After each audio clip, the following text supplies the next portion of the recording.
ठीक है, तो अब हम लोग करने वाले हैं, शुरू करने वाले हैं लीगल का पोर्शन। ठीक है, लीगल के PYQ 2025 के देखने वाले हैं कि लीगल में क्या क्या आया था और हम लोग सोल्व करने की कोशिश करेंगे।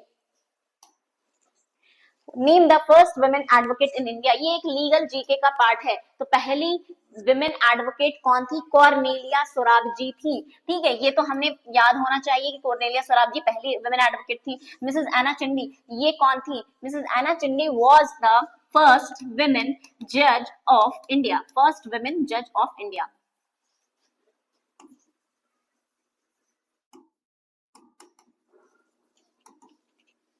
अगर पूछेगा कि फातिमा बीवी तो कौन थी, तो फातिमा बीवी थी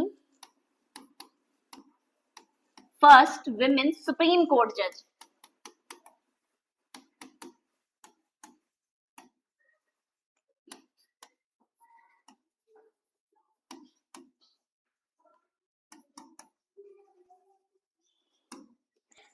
पहली विमेन हाई कोर्ट जज कौन थी? लीला सेठ।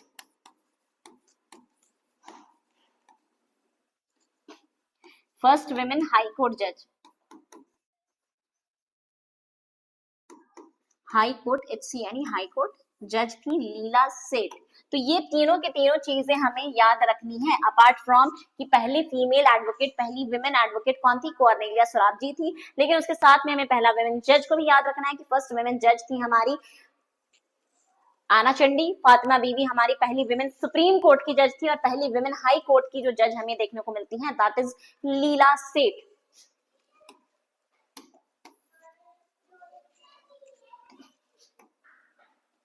नेक्स्ट क्वेश्चन की तरफ चलते हैं। Dower mehr is a well known branch of which law? तो अगर हम मेहर की बारे में बात करें, तो अगर हमें थोड़ा बहुत भी नॉलेज है इस्लामिक लॉज या मुस्लिम लॉज के बारे में, तो हमें पता होगा कि जब भी निकाह होता है, मैरिज होता है मुस्लिम लॉ में, ठीक है, तो उसके अकॉर्डिंग क्या है, हस्बैंड वाइफ को क्या है, मेहर प्रोवाइड करता है। It is different from dowry. ये डाउरी नहीं है, बट ये क्या है, एक तरह का क्या है, सम है जो कि देता है हस्बैंड किसको, वाइफ को अपॉन द मैरिज। अब डावर दो तरीके के हो सकते हैं। डावर हो सकता है मेहर उसी टाइम पर, निकाह के टाइम पर ही दे दिया जाए, या हो सकता है शादी के खत्म होने के बाद दिया जाए। दोनों तरह के मेहर हो सकते हैं। तो ये क्या है, एक ब्रांच ऑफ लॉ है किसका, तो मोहम्मदन लॉ से रिलेटेड है dower. Dower is related to Muslim law.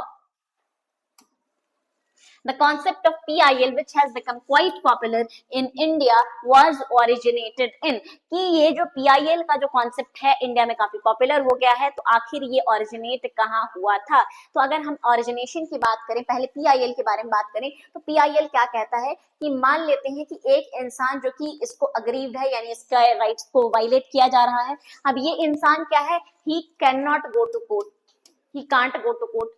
क्यों? क्योंकि या तो ये इलिटरेट है, या तो इसको पता नहीं है अपनी राइट्स के बारे में, ठीक है, या तो ये बहुत गरीब है, या तो ये प्रिजन में रह रहा है, तो he is enable to take the recourse, ठीक है, लीगल रिकोर्स। तो अब इसके बिहाफ पर, ऑन हिज बिहाफ, कोई भी इंसान क्या कर सकता है, इसके राइट्स के इन्फोर्समेंट के लिए कोर्ट जा सकता है, can go to court.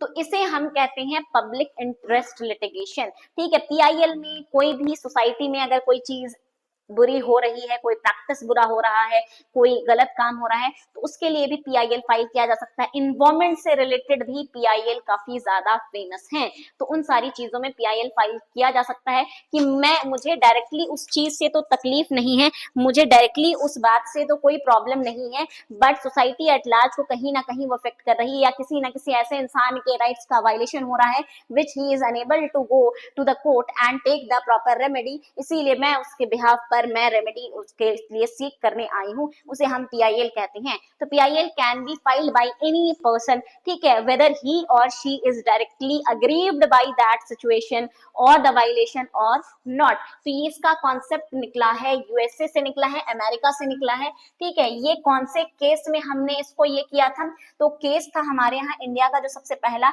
VR Krishna Iyer और PN भगवती, इन दोनों को क्रेडिट जाता है PIL को इंडिया में पॉपुलर बनाने का। तो कृष्ण अय्यर ने केस का नाम था बम्बई कामगार सभा वर्सेस अब्दुल भाई फैजुल भाई, उसके केस में कृष्ण अय्यर ने इसका पहली बार जिक्र किया।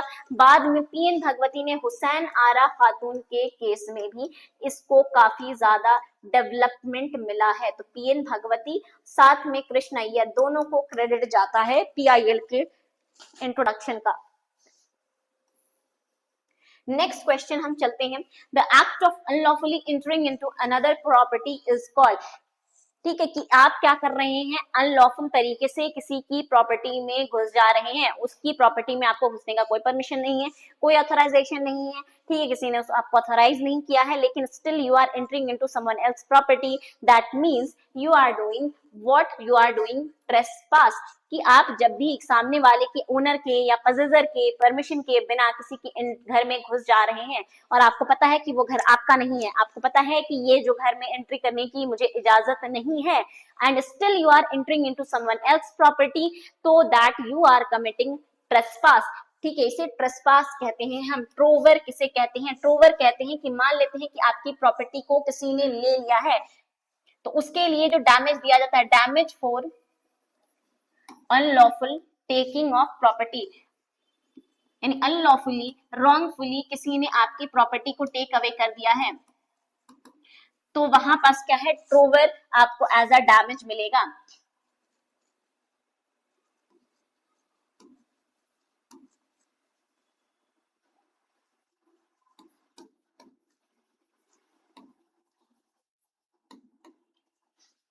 तो आपको क्या है, आपके सामान को किसी ने चोरी कर लिया है या आपके सामान को किसी ने ले लिया है, तो उसके लिए जो डैमेज मिलेगा उसे हम ट्रोवर कहते हैं।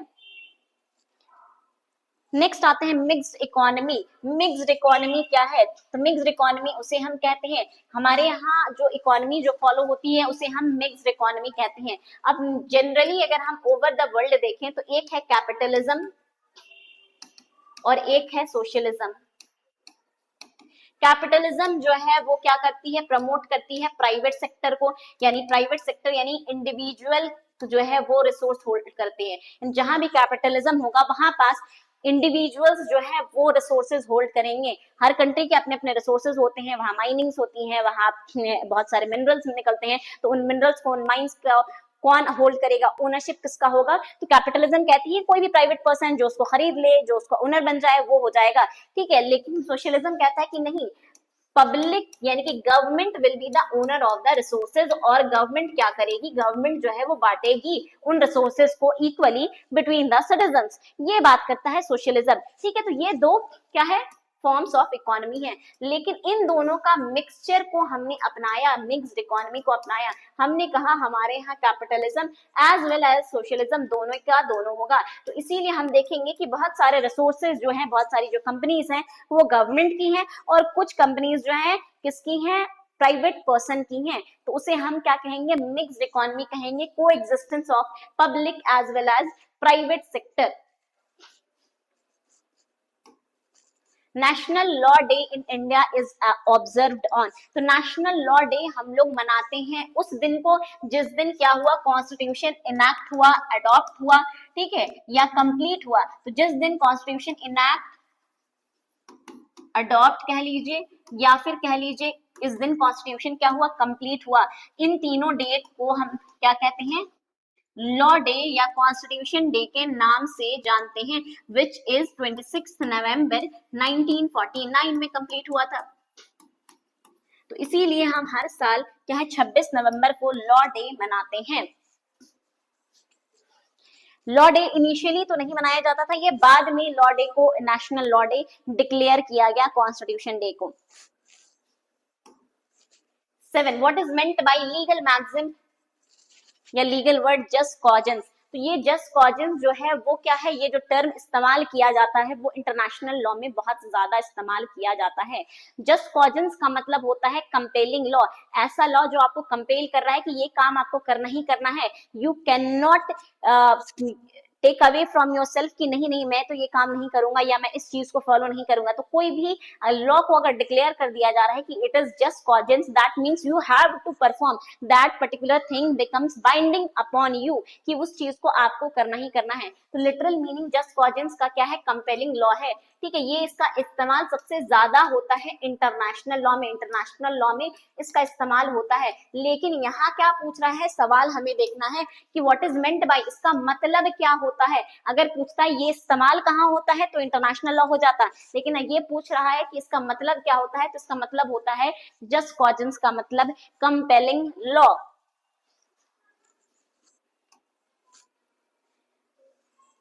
तो ये है हमारा शाहीन बैच। शाहीन बैच जो है हम लोग लॉन्च करने वाले हैं और ये एक कंप्लीट प्रैक्टिस बैच होने वाला है एमयू बीएलएलबी के लिए। एमयू बीएलएलबी एंट्रेंस बहुत ही जल्दी होने वाला है, 26 अप्रैल को, हम लोग सबको पता है। ठीक है, तो उसके लिए ये एक प्रैक्टिस बैच होने वाला है। हम लोगों ने बहुत सारी चीजें पढ़ ली होंगी, ठीक है, बहुत सारी चीजों को रिवाइज भी कर रहे होंगे, लेकिन हम लोग बार बार भूल रहे होंगे। तो उस भूलने का इलाज क्या है, उस भूलने का इलाज यही है कि हम उस चीज को क्या करें, बार बार प्रैक्टिस करें। इसीलिए ये क्या है, एमएलएस लेकर आया है आप लोगों के लिए practice batch for MU BLLB, कि इसमें आपको प्रैक्टिस क्वेश्चन कराए जाएंगे, लाइव सेशन में भी आपको प्रैक्टिस कराया जाएगा, साथ में आपको अलग से सेट दिया जाएगा प्रैक्टिस का, जो आप लोग डेली बेसिस पर उसको प्रैक्टिस करने वाले हैं। 45 डेज का प्रैक्टिस होगा। ये गेम चेंजर आपके लिए इसलिए साबित होगा क्योंकि बहुत सारे क्वेश्चंस जो आपने याद किए होंगे वो आप भूल जा रहे होंगे, लेकिन जब आप उसको प्रैक्टिस कीजिएगा तो आपको वो सारी चीजें याद हो जाएगी। तो ये क्या है, और ये स्पेसिफिकली एमयू बीएलएलबी के लिए है। ऑफर जो है आपका 999 का है, होली के ओकेजन पर ये लाया गया है ये बैच, तो इसीलिए आपको 999 में आपको ये बैच मिलने वाला है। ऑफर एंड हो जाएगा 8 मार्च 2026 को, तो जितना जल्दी हो सके इसमें एनरोल कर लीजिए। ठीक है, और अगर एनरोल आपको करना है तो यहाँ जो नंबर दिया गया है आप इस नंबर पर कॉन्टैक्ट कर सकते हैं और इसमें एनरोल हो सकते हैं। ठीक है, तो ये बहुत ही इंपॉर्टेंट बैच होने वाला है। ये आपके लिए एक समझ लीजिए गेम चेंजर इसलिए साबित होगा क्योंकि आपने जो कुछ भी पढ़ा है वो सब आपको पता चल जाएगा कि मुझे याद है या नहीं है, कहाँ कहाँ मेरी वीकनेसेस हैं। तो ये प्रैक्टिस बैच होने वाला है, प्लीज आप इसमें जल्दी से जल्दी एनरोल कर लें। ये हो जाएगा आपका इस बैच का शेड्यूल हो जाएगा कि किस तरह से आपके क्लासेस चलाए जाएंगे। तो ये आपका शेड्यूल होगा जिसमें आपकी सारी क्लासेस होंगी और सब के सब प्रैक्टिस बेस्ड क्लासेस होंगी, जहां पास आपको प्रैक्टिस कराया जाएगा। इसके बाद हम आते हैं क्वेश्चन नंबर 8 पर। What is meant by legal maxim non compos mentis. ठीक है, तो इसका नॉन कॉम्पस मेंटिस अगर हम देखें तो ये एक तरह का क्या है, डिफेंस लिया जाता है क्रिमिनल लॉ में। ठीक है, आप मान लेते हैं किसी के अगेंस्ट में कोई क्रिमिनल केस चल रहा है, तो उसके ऊपर क्या है, उसके पास क्या होता है, वो अपने आप को बचाने के लिए डिफेंस लेता है। तो non compos mantis is also one of the defence in criminal law. Non compos mantis का होता मतलब होता है अनसाउंड माइंड।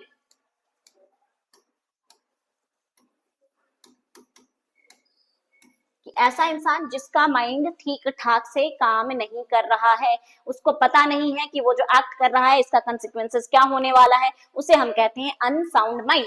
ठीक है, तो इसका मतलब क्या हो जाएगा, तो इसका मतलब हो जाएगा not in possession of one's own mind और not of sound mind। ठीक है, ऐसा इंसान जो साउंड माइंड का नहीं है या जिसका दिमाग अपने काबू में नहीं है, पोजीशन में नहीं है, ठीक है, उसका दिमाग काम नहीं कर रहा है, तो option B will be the correct answer question number 8 का। Not in possession of one's mind और नॉट ऑफ साउंड माइंड, कि जिसका दिमाग साउंड नहीं है, गुड नहीं है, बढ़िया नहीं है।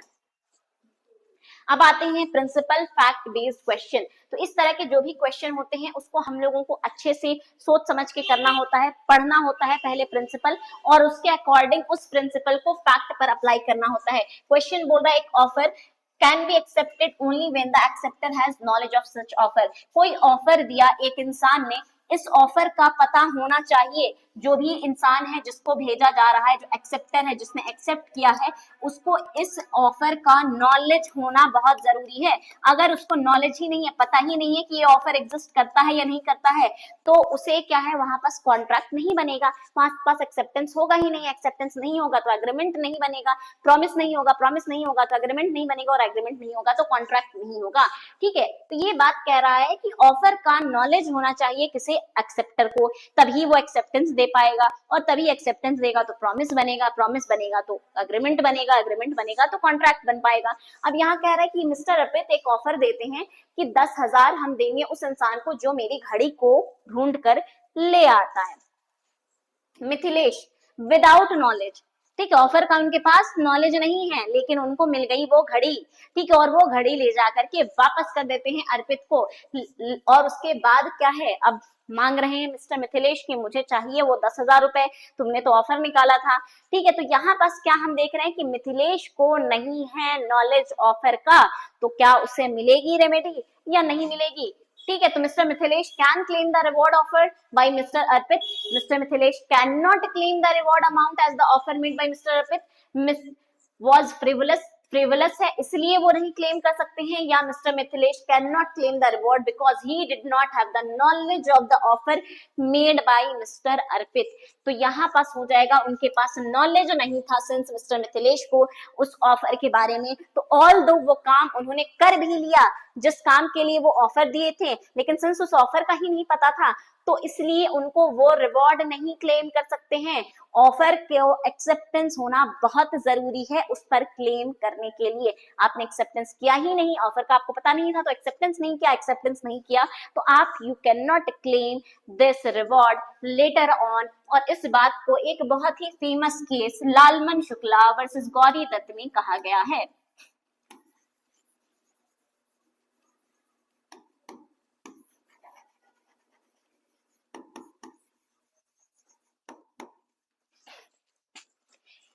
ठीक है, नेक्स्ट में चलते हैं। According to the law of trade union in India, no suit or other legal proceeding shall be maintainable in any civil court against any registered trade union or any officer or member thereof in respect of any act done in contemplation or in furtherance of a trade dispute. ठीक है, कह रहा है कि जो trade union का law है उसके अकॉर्डिंग अगर हम बात करें, ठीक है, हमारे यहाँ पास एक ट्रेड यूनियन का एक्ट है। ठीक है, कौन सा है ट्रेड यूनियन का एक्ट? एक तो ट्रेड यूनियन का एक्ट 1926 का है, उसको कंपाइल कर दिया गया है इंडस्ट्रियल रिलेशन कोड 2020 में।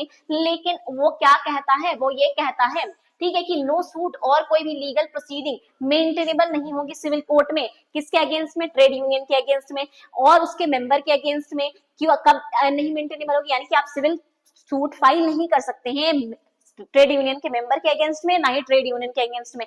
कब नहीं कर सकते हैं? तब नहीं कर सकते हैं जब वो कोई काम कर रहे हैं in relation to trade dispute. Trade union का काम क्या होता है कि मान लेते हैं कि ट्रेड यूनियन बनाया गया है टीचर के लिए, ट्रेड यूनियन बनाया गया है कूली के लिए, ट्रेड यूनियन बनाया गया है लेबर्स के लिए, तो वो लेबर के राइट्स के बारे में बात करेंगे। लेबर को अगर मिनिमम वेज नहीं मिल रहा है, लेबर को टाइमली पेमेंट नहीं मिल रहा है, लेबर को एक्सप्लॉइट किया जा रहा है, तो वहां पर वो क्या करेंगे? वो उनके लिए आवाज उठाएंगे। ठीक है, अब जो भी वो मेंबर होते हैं उनके अगेंस्ट में सिविल केस नहीं किया जाएगा जब वो ट्रेड डिस्प्यूट कर रहे हैं, ट्रेड के लिए नेगोशिएशन कर रहे हैं और उस बीच में कोई भी वो एक्शन ले रहे हैं, उसके लिए उनके ऊपर कोई सिविल केस नहीं किया जाएगा, ये बात कहता है। ठीक है, अब फैक्ट देख लेते हैं। सोलोमन जो है वो सेक्रेटरी है ट्रेड यूनियन का, इसने लोन लिया from bank for higher education of his daughter. किसके लिए लिया? अपनी बेटी के पढ़ाई के लिए इसने लिया है। क्या इसने ट्रेड डिस्प्यूट में ये एक्शन लिया है? नहीं लिया है। ठीक है, soon after completing the course she was married, ठीक है, उसकी शादी भी हो गई। Solomon did not repay the loan, वो लोन नहीं रीपे किया है। द बैंक डिमांड कर रही है सोलोमन से कि भाई तुम पैसा वापस लो, नहीं तो हम तुम्हारे अगेंस्ट में लीगल एक्शन लेंगे अगर तुम लोन नहीं चुकाए तो। अब इसमें बताइए कौन सा करेक्ट होगा? The bank can file a suit for recovery of the loan amount against Solomon as he took the loan for a personal purpose and in case no such immunity. ये इम्यूनिटी जो दी गई है, ये protection दी गई है with regard to trade dispute दी गई है, तो क्या यहाँ पास वो काम करेगा? क्योंकि ये तो पर्सनल पर्पस के लिए इसने लोन लिया है। ठीक है, the bank can recover the loan amount from trade union as Solomon its secretary of trade union. क्या ये जो है वो ट्रेड यूनियन से करेगी बैंक जाकर रिकवर? नहीं कर सकती है ट्रेड यूनियन से, इन्होंने तो अपने पर्सनल पर्पस के लिए लिया है, तो ये गलत हो जाएगा। The bank can not initiate any action against Solomon as he is secretary of trade union. Secretary रहने से क्या हो जाएगा, वो ट्रेड डिस्प्यूट में थोड़ी ना किया गया है वो काम, वो लोन जो लिया गया है वो ट्रेड डिस्प्यूट में नहीं लिया गया है, ये लोन इन्होंने पर्सनल पर्पस के लिए लिया है, तो ये भी गलत हो जाएगा। As Solomon did not use the loan amount for his use and hence no action can be initiated against him, ये भी गलत हो जाएगा। भले ही उन्होंने किसी के लिए भी लिया, लेकिन लिया तो अपने ही नाम पर है, तो उन्हीं के अगेंस्ट में ये होगा। ठीक है, तो ये हो जाएगा the bank can file a suit. Option A will be the correct answer for question number 10। तो हम लोग देखते हैं क्वेश्चन नंबर 11। क्वेश्चन नंबर 11 क्या कह रहा है, the constitution of India guarantees certain fundamental rights to its citizen. The Constitution also provides that these rights cannot be taken away by state even by a law. ठीक है, यानी कि simple सा कह रहा है कि हमारे कॉन्स्टिट्यूशन में फंडामेंटल राइट्स दिया गया है, किस पार्ट में दिया गया, पार्ट 3 में दिया गया है, और जो है ये फंडामेंटल राइट को स्टेट जो है वो हमसे छीन नहीं सकता है, कोई भी कानून बनाकर, कोई भी लॉ बनाकर। आगे क्या कह रहा है, अगर for violation of this the person adversely affected, अगर मान लेते हैं वायलेशन हो जाता है, ठीक है, वायलेट कर दिया गया है उस फंडामेंटल राइट का, तब क्या करेंगे, हमारे पास ये रेमेडी है कि हम हाई कोर्ट के पास जाएं या सुप्रीम कोर्ट के पास जाएं रिट को इशू कराने के लिए। और इसी तरह का एक फंडामेंटल राइट है, कौन सा, freedom to form association and union and not to join that union. तो ये राइट हमारा आर्टिकल 19 अगर हम देखें तो आर्टिकल 19 का क्लॉज 1 का सी में हमें दिया गया है, सी में हमें ये फंडामेंटल राइट प्रोवाइडेड है। अब ये तो हमारा हो गया प्रिंसिपल जो कि बात कर रहा है कि आपके पास फंडामेंटल राइट है, और वो फंडामेंटल राइट अगर आपसे छीन लेती है स्टेट यानी कि गवर्नमेंट, तो वो क्या है, आप उसको रेमेडी आपके पास ये अवेलेबल है कि आप रिट इश्यू करा सकते हैं हाई कोर्ट या सुप्रीम कोर्ट में जाकर के। फैक्ट पढ़ते हैं, owing to some industrial disturbance created by Zato, one of the several trade union in AB Chemicals Private Limited। क्या कह रहा है कि एक है ट्रेड यूनियन, ठीक है, वो ट्रेड यूनियन किसका ट्रेड यूनियन है, एक कंपनी है उसमें ट्रेड यूनियन है, ठीक है। ट्रेड यूनियन का बेसिकली काम क्या होता है, ट्रेड यूनियन का काम ये होता है कि जो भी वहाँ वर्कर्स हैं उनकी राइट्स के बारे में बात करें, उनके एम्प्लॉयमेंट के बारे में, उनके वेजेस के बारे में, उनके वर्किंग कंडीशन के बारे में बात करें। तो ये जो ट्रेड यूनियन है वो इससे एसोसिएटेड है एबी केमिकल्स से, और इनमें क्या हो गया है, कुछ डिस्टर्बेंस हो गया है, और इस वजह से कंपनी जो है एबी केमिकल्स, इसने एक सर्कुलर जारी किया है और कहा है कि जो भी एम्प्लॉयज हैं एबी केमिकल्स के, वो क्या करें, अपने आप को उस ट्रेड यूनियन से अलग कर ले, यानी उस ट्रेड यूनियन से डिसएसोसिएट कर ले। नवीन जो कि एक एम्प्लॉय है एबी केमिकल का और करंट जनरल सेक्रेटरी है उस ट्रेड यूनियन का, यानी कि एक तो वो क्या है, वहां का एम्प्लॉय भी है एबी केमिकल्स का, और साथ में उस ट्रेड यूनियन का जनरल सेक्रेटरी है। अब ये इसे लगता है कि अरे मुझे तो यहाँ से हटने के लिए कहा जा रहा है, मुझे तो उस मेंबर को ज्वाइन, ट्रेड यूनियन को ज्वाइन करने से ये लोग क्या कर रहे हैं, मना कर रहे हैं। अब इस वजह से ये क्या करेगा, ये अप्रोच किया हाई कोर्ट के पास, कि हाई कोर्ट ये जाता है कि भाई मुझे क्या है, रिट इशू किया जाए, बिकॉज मेरा जो फंडामेंटल राइट है जो कि आर्टिकल 19(1)(c) में दिया गया है, वो क्या हो रहा है, वो वायलेट किया जा रहा है। अब यहाँ पास सवाल उठता है कि क्या उसे रेमेडी मिलेगी या नहीं मिलेगी। तो हम अगर फैक्ट देखें तो हमने देखा कि the state can not take away our any of the rights, state जो है वो हमारे राइट्स को नहीं ले सकती है। तो is AB Chemical a state, तो हम देखें कि आर्टिकल 12 जो है वो किस चीज के बारे में बात कर रहा है, आर्टिकल 12 बात कर रहा है स्टेट के डेफिनेशन के बारे में। आर्टिकल 13 का क्लॉज 3 अगर हम देखें, this is talking about law, तो हम वहां देखें कि स्टेट जो है वो लॉ नहीं बना सकता है, यानी स्टेट का मतलब क्या है, स्टेट का जो डेफिनेशन आर्टिकल 12 में दिया गया है, जिसका क्या है कि कोई भी गवर्नमेंट हो गया, ठीक है, चाहे वो स्टेट गवर्नमेंट हो गया, चाहे वो सेंट्रल गवर्नमेंट हो गया, उसके अलावा और कौन, और भी जो भी लोकल बॉडीज, म्युनिसिपैलिटीज, पंचायत, उनको भी हम स्टेट के डेफिनेशन में रखेंगे। साथ में any other authority, any other authority का क्या मतलब है कि जो भी गवर्नमेंट की इंस्ट्रूमेंट हो, एजेंसी हो, उनको भी हम स्टेट के डेफिनेशन में रखते हैं। तो क्या क्या एबी केमिकल स्टेट है? तो अगर देखा जाए एबी केमिकल एक प्राइवेट लिमिटेड कंपनी है, so it is not a state and whatever guidelines or circular they are giving, it is not a law under the article 13 clause 3 of our constitution. और इसीलिए क्या होगा, ये जो भी इसने दिया है वो जब लॉ नहीं है और वो ना ही वो स्टेट है, तो उसका अगर वो वायलेट कर भी रहा है तो उसके लिए आपको रेमेडी नहीं दी जाएगी। ठीक है, तो यहाँ कहता है the company circular is illegal and has to be quashed by court. क्या जो कंपनी ने जो सर्कुलर जारी किया है वो इलीगल है और वो क्वैश कर किया जाएगा, यानी कोर्ट उसे क्वैश कर देगा, हटा देगा। अब नेक्स्ट आते हैं, the rule restricting on fundamental rights only applies to the state and not to individual and hence Naveen will not get relief from the high court. कि ये जो रूल है कि आपका वायलेशन होगा तो आपको जो रेमेडी, आप रिट जो इशू करा सकते हैं, that can only be against what, a state यानी जो गवर्नमेंट है या स्टेट है, जो कि आर्टिकल 12 में डिफाइन किया गया है, उन्हीं के अगेंस्ट में करा सकते हैं, किसी इंडिविजुअल या किसी प्राइवेट कंपनी के अगेंस्ट में या प्राइवेट पर्सन के अगेंस्ट में नहीं करा सकते हैं। तो ये हो गया। थर्ड ऑप्शन देख लेते हैं, circular issued by a company amount to law. क्या सर्कुलर जो कंपनी ने इशू किया है वो लॉ के डेफिनेशन में है? तो जो आर्टिकल 13 का क्लॉज 3 है, जहां पास लॉ का डेफिनेशन है, ठीक है, तो वो कहता है कि लॉज क्या होगा, या तो वो स्टेट असेंबली ने बनाया है, या तो वो पार्लियामेंट ने बनाया है, या फिर किसी लोकल बॉडीज ने बनाया है, म्युनिसिपैलिटीज ने बनाया है, किसी पंचायत ने बनाया है, उनको लॉज कहा गया है। But since it is a private company, तो whatever circular has been issued is not a law and since it is not a law, तो यहाँ पास आप हाई कोर्ट में रिट इशू नहीं करा सकते हैं। डी ऑप्शन क्या कह रहा है, circular interfere with the freedom guaranteed by the constitution and hence the high court can issue an appropriate writ.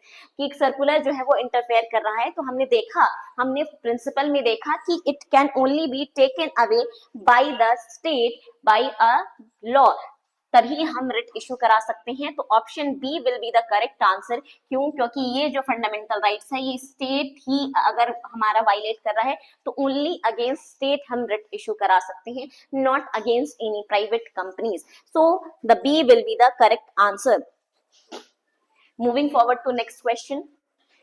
Question number 12, an agreement to do an impossible act is void. कोई भी impossible काम अगर करने के लिए आपने किसी के साथ अग्रीमेंट किया है तो वो वॉइड हो जाएगा। वॉइड मतलब जीरो लीगल इफेक्ट, ऐसा कॉन्ट्रैक्ट, ऐसा अग्रीमेंट जिसका लीगल इफेक्ट नहीं हो,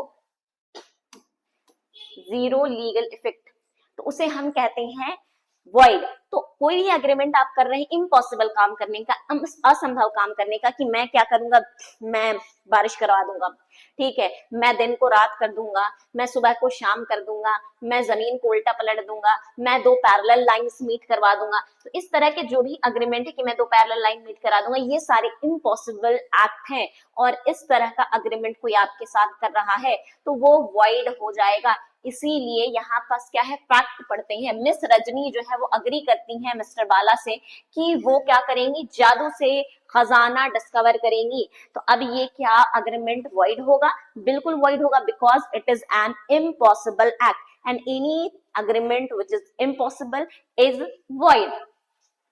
तो यहाँ पास ऑप्शन क्या हो जाएगा, the act is void because the agreement to discover the treasure by magic is impossible. तो option C will be the correct answer.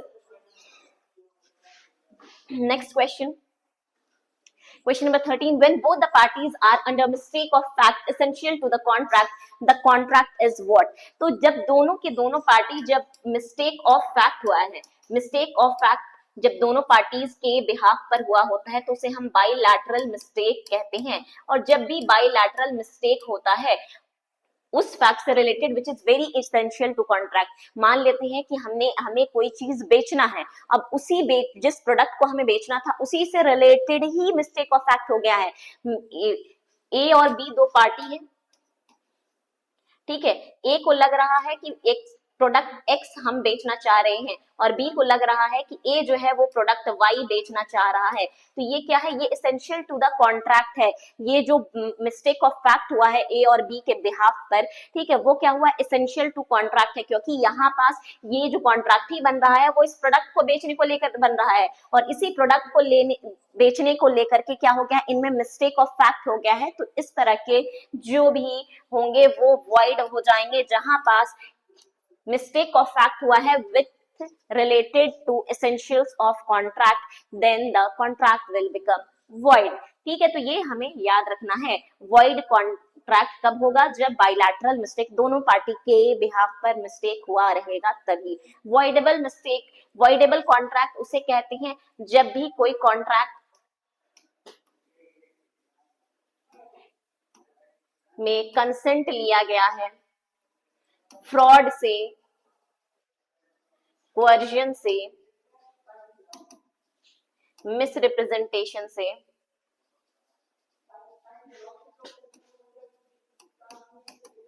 या अनड्यू इन्फ्लुएंस से, इन सारे केसेस में क्या होता है? कॉन्ट्रैक्ट वॉइडेबल हो जाता है।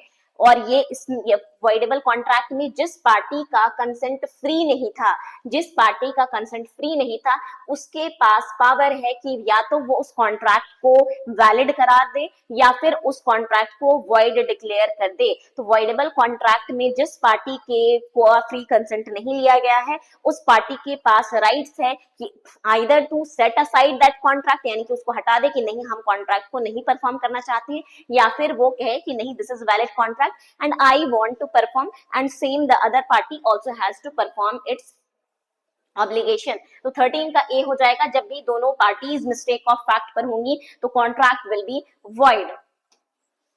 Malimat committee is associated with the reforms in the field of, it is associated with criminal law, criminal law से related है हमारी मलिमत कमेटी। ठीक है, क्रिमिनल लॉ के रिफॉर्म से रिलेटेड एक और कमेटी है, that is Verma committee. Verma committee is also related to criminal law reforms.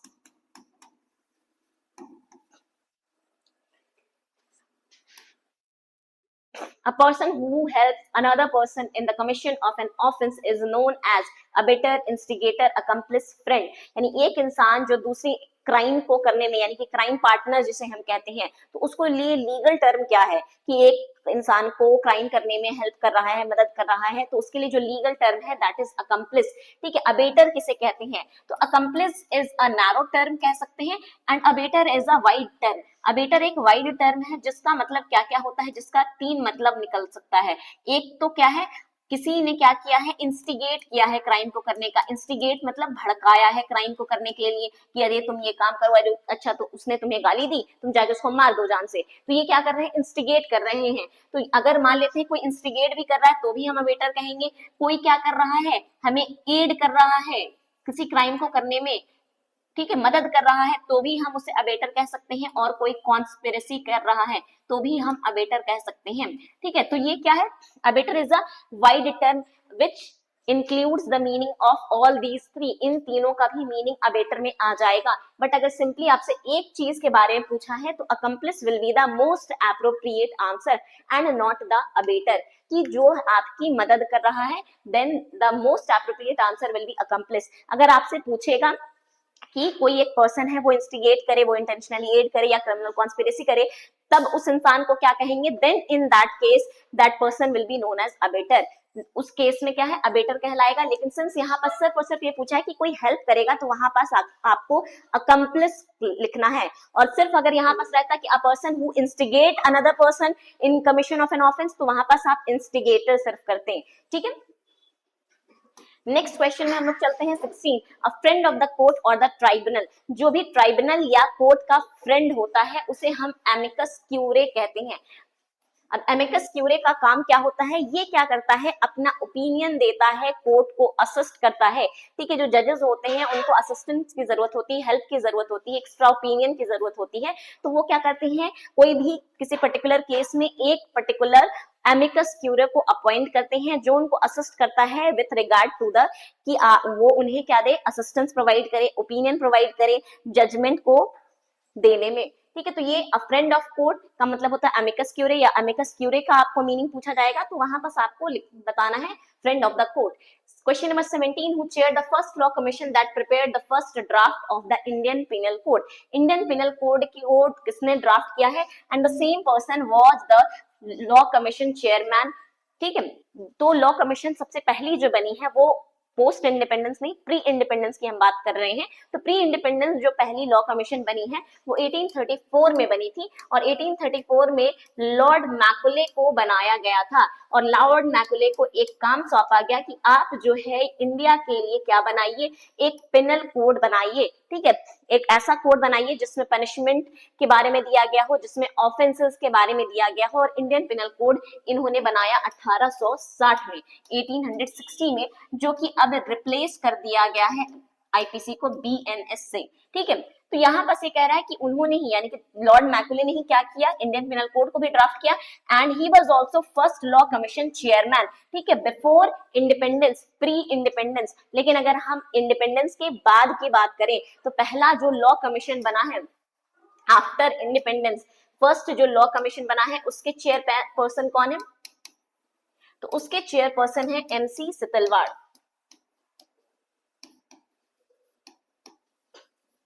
After independence, post independence भी जिसे हम कहते हैं। तो पोस्ट इंडिपेंडेंस जो फर्स्ट चेयरपर्सन बने हैं लॉ कमीशन के, तो दैट इज एमसी सितलवाड़। अगर हम प्री इंडिपेंडेंस बात करें तो वो हो जाएंगे लॉर्ड मैकुले या थॉमस मैकुले।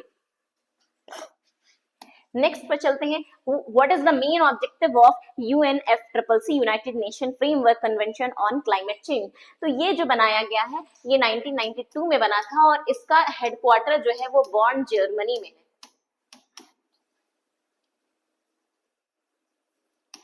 ठीक है, इसके बाद क्या हुआ, इसमें बनाया इसलिए गया है ताकि ग्रीन हाउस गैसेस का स्टेबलाइजेशन हो सके। जो ग्रीन हाउस गैसेस हैं जो कि क्या कर रही हैं, ग्लोबल वार्मिंग को बढ़ा रही हैं, उनको स्टेबलाइज करने की बात की गई है। ठीक है, ये साथ में कॉमन बट डिफरेंशिएटेड रिस्पॉन्सिबिलिटी के बारे में बात करता है। ये कहता है कि जो भी डेवलप्ड कंट्री हैं, जो ऑलरेडी डेवलप हो चुकी हैं, विकसित हो चुकी हैं, उनकी ज्यादा जिम्मेदारी बनती है कि वो ग्रीन हाउस गैसेस का, कार्बन एमिशन को कम करें in comparison to developing countries. क्यों? क्योंकि उनको डेवलप करना है तो उन्हें ज्यादा से ज्यादा क्या है, डेवलपिंग एक्टिविटीज करनी होगी, इंडस्ट्रीज स्टैब्लिश करना होगा, अर्बनाइजेशन करना होगा।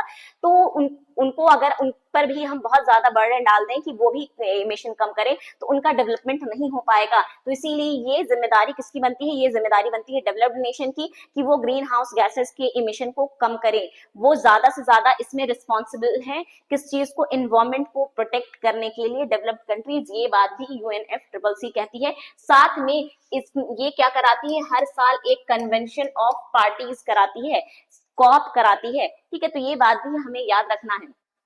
नेक्स्ट क्वेश्चन है हमारा 19, लिस पेंडेंस मीन्स। तो लिस पेंडेंस क्या है, एक आपका लीगल मैक्सिम है जिसका मतलब क्या होता है, अ पेंडिंग सूट, यानी ऐसी सूट जो अभी क्या है कोर्ट में चल रही है, जिसमें अभी डिसीजन नहीं दिया है कोर्ट ने, वो अभी किसी ना किसी कोर्ट में क्या है पेंडिंग है, उसे हम लिस पेंडेंस कहते हैं। सूट किसे कहते हैं, कोई भी सिविल केस जो होता है उसे हम सूट कहते हैं, सिविल केसेस को सूट कहा जाता है। POTA stands for prevention of terrorism act, that is option number C. POTA जो है वो रिपील किया गया था 2004 में, repealed in 2004, and that's why ये क्वेश्चन आप लोगों से पूछा गया है, क्योंकि ये क्या हो गया है, इसको 20 इयर्स हो गए थे 2024 में, इसीलिए आपसे पूछा गया था। तो किसी भी इवेंट जिसको 20 साल, 10 साल, 25 साल या 50 साल हो चुके हैं, उस इवेंट को आपको एक दफा रिवाइज कर लेना है, सो दैट हो सकता है एग्जाम में चांसेस हैं कि उससे रिलेटेड आपके क्वेश्चंस पूछे जाएं। तो प्रिवेंशन ऑफ टेररिज्म एक्ट था जिसको रिपील कर दिया गया, हटा दिया गया है। ठीक है, क्यों? क्योंकि इसमें बहुत सारे क्रिटिसिज्म हुए थे कि ये क्या कर रहा है, बहुत सारे फंडामेंटल राइट्स को वायलेट कर रहा है, कॉन्स्टिट्यूशनल सेफगार्ड के अगेंस्ट में है, इसीलिए इसको रिपील कर दिया गया था। And the full form is prevention of terrorism act. Next है, which of these system is followed in India. तो हमारे यहाँ जो लीगल सिस्टम है जिसमें क्या होती है कि जब भी हमारा कोई भी केस इंस्टीट्यूट होता है तो उसके बाद क्या होता है, एक प्रोसेस स्टार्ट होता है ट्रायल का या हियरिंग का। ठीक है, तो जब हियरिंग जो होती है उसमें क्या होता है, हियरिंग या जो ट्रायल होता है उसमें क्या होता है कि दो लॉयर्स आते हैं, दोनों पार्टीज के, और वो अपनी अपनी बात रखते हैं, अपना अपना आर्गुमेंट रखते हैं, एविडेंस रखते हैं, विटनेसेस रखते हैं, और उसको वेट करके क्या करती है, जो हमारी जो जुडिशरी, हमारे जो जजेस हैं, वो फैसला देते हैं। पूरे टाइम वो चुपचाप से बैठे रहते हैं और उसके बाद लास्ट में वो अपना फैसला सुना देते हैं कि हाँ, हमने जो भी एविडेंस था, जो भी विटनेसेस था, जो भी आर्गुमेंट्स प्रेजेंट किया गया, उसके बिहाफ पर हम इस कंक्लूजन पर पहुंचे हैं। तो वैसे लीगल सिस्टम को हम एडवर्सरियल सिस्टम कहते हैं, एडवर्सरियल सिस्टम। अब एक और सिस्टम होता है जिसे हम इनक्विजिटोरियल कहते हैं। इनक्विजिटोरियल मतलब क्या हुआ कि जहां पास जजेस are not acting as an neutral umpire, वो चुपचाप से बैठे नहीं रहते हैं, रादर दे आस्क क्वेश्चन, वो पार्टिसिपेट करते हैं उस पूरे हियरिंग या ट्रायल के प्रोसेस में, और वो खुद के बेसिस पर इन्वेस्टिगेट करने की कोशिश करते हैं कि इस बात में जो बोली जा रही है, जो पेश की गई है, इसमें कितनी सच्चाई है, कितना झूठ है, और उसके बाद उस बिहाफ पर वो अपना फैसला सुनाते हैं। उसे हम इनक्विजिटोरियल सिस्टम कहते हैं। तो ये दो मेजरली सिस्टम फॉलो किया जाता है ऑल ओवर द वर्ल्ड। लेकिन इंडिया में क्या फॉलो किया जाता है, इंडिया में एडवर्सरियल सिस्टम फॉलो किया जाता है, और इंडिया के साथ साथ में यूएस में भी, यूके में भी ये सारे सिस्टम फॉलो किए जाते हैं। और इनक्विजिटोरियल सिस्टम कहाँ फॉलो किया जाता है, इटली में, फ्रांस में, इन सारी कंट्रीज में, जर्मनी में, इन सारी जो कंट्रीज हैं, इनमें हम क्या फॉलो करते हैं, इनमें हम फॉलो करते हैं इनक्विजिटोरियल सिस्टम, जहां पास जज not act as a sitting umpire, rather it take participate in the investigation of the whole case, उसे हम इनक्विजिटोरियल कहते हैं। पर ये हमारे यहाँ नहीं है, हमारे यहाँ एडवर्सरियल सिस्टम ही है, इंडिया में, यूएस में भी और यूके में भी। Moving forward to next question, Which of the following is the oldest high court in India? सबसे पुराना हाई कोर्ट कौन सा है, यहाँ हम हाई कोर्ट की बात कर रहे हैं। तो सबसे पुराना हाई कोर्ट है हाई कोर्ट ऑफ कैलकाटा, जो कि स्टैब्लिश किया गया था 1862। सेम ईयर में बॉम्बे और मद्रास का भी किया गया था, लेकिन सबसे पहले हो गया था हमारा हाई कोर्ट ऑफ कैलकाटा। उसके बाद में बॉम्बे और मद्रास के हाई कोर्ट को स्टैब्लिश किया गया है। तो सबसे पुराना हाई कोर्ट हो जाएगा हमारा high court of Calcutta. Next आते हैं private international law is also called as. International law जो हम पढ़ते हैं, तो इंटरनेशनल लॉ दो तरीके के होते हैं, एक होता है पब्लिक और एक होता है प्राइवेट। पब्लिक इंटरनेशनल लॉ में ऐसे मैटर्स डील की जाती है जो with related to two nation, दो कंट्री का आपस में टेरिटरी से रिलेटेड अगर कोई डिस्प्यूट हो गया है तो that is dealt by public international law. लेकिन अगर मान लेते हैं दो इंडिविजुअल हैं, ठीक है, एक जो है इंडिया में रह रहा है, एक मान लेते हैं कहाँ रह रहा है, एक यूएस में रह रहा है। अब इन दोनों के बीच में कोई डिस्प्यूट है विथ रिलेटेड टू, मान लेते हैं कॉन्ट्रैक्ट से रिलेटेड या मैरिज से रिलेटेड कोई डिस्प्यूट है, तो ये क्या है, प्राइवेट इंटरनेशनल लॉ से डील होगा। अब प्राइवेट इंटरनेशनल लॉ में अब क्या होगा, ये इंसान इंडिया का है, ये इंसान यूएस का है, तो यहाँ इंडिया में अलग लॉज अप्लाई होते हैं, यूएस में अलग लॉज अप्लाई होते हैं इनके। तो अब इसमें क्या होगा, कन्फ्लिक्ट होगा इन दोनों के लॉज में, इसीलिए प्राइवेट इंटरनेशनल लॉज को हम कन्फ्लिक्ट ऑफ लॉज के नाम से जानते हैं। इंटरनेशनल लॉ के जो फादर हैं वो कौन है, ह्यूगो ग्रोशियस हैं।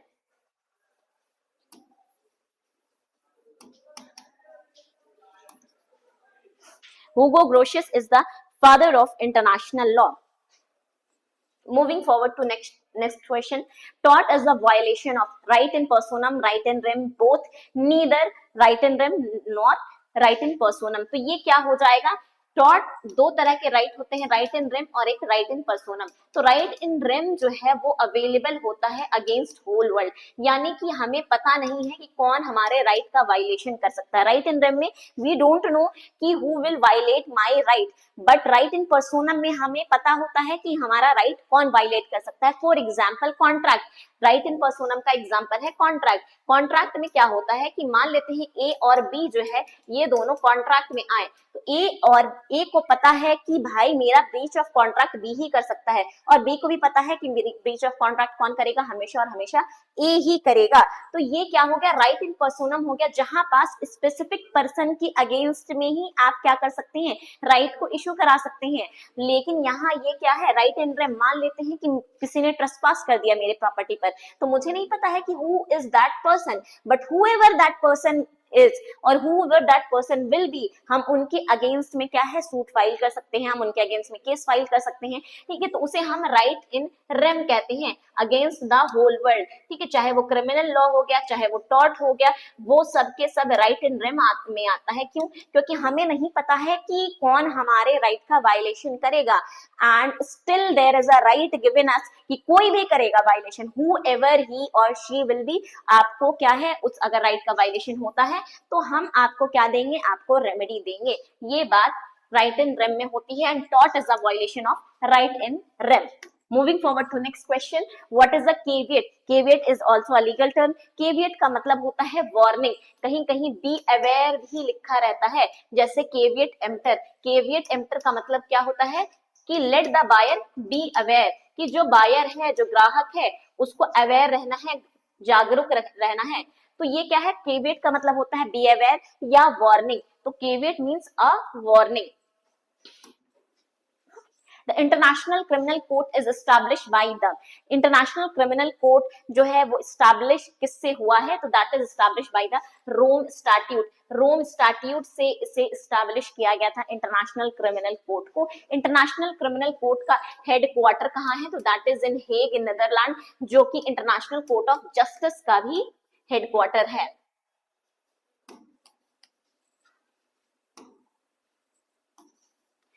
So this was the last question. तो आई होप आपको ये सेशन अच्छा लगा होगा। अगर इसी तरह के आप सेशन चाहते हैं तो प्लीज आप जरूर कमेंट में अपने फीडबैक जरूर दीजिएगा इस सेशन के रिगार्डिंग में, और अगर आप इस तरह के ये सेशन चाहते हैं तो प्लीज वो भी हमें बताइएगा। इसके साथ में कुछ और क्वेश्चंस अगर जो मैंने पूछे हैं आपको इस सेशन में, उनका भी जरूर जवाब दीजिएगा। आई होप आपको ये अच्छा लगा होगा। Thank you so much.